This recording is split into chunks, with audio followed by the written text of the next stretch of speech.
Ko te rā whakamutunga tēnei o te hui mate peti peti ki roto o Tāmaki Makaurau. Ko taimai ngā mātanga mate peti peti o te ao ki tēnei hui.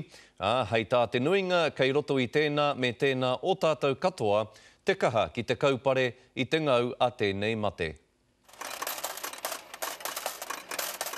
He mihini horohoro moni, he mihini horomi anō hoki i te moni mai ngā pūkoro Māori.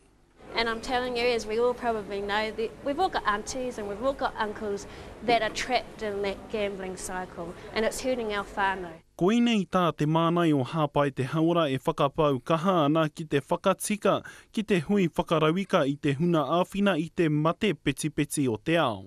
It's about working collectively to prioritise Indigenous communities, because often they're the communities that are getting hurt the most. E aikina ta taurana he rua hau toru o te iwi Māori he peti peti.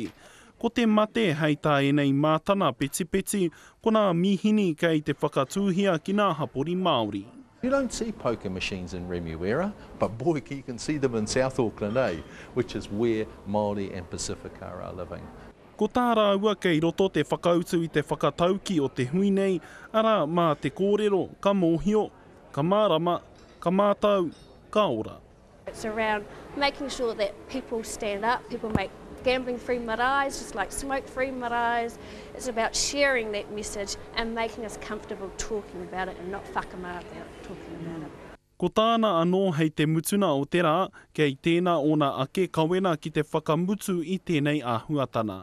Rā pāra tāwhai te karere.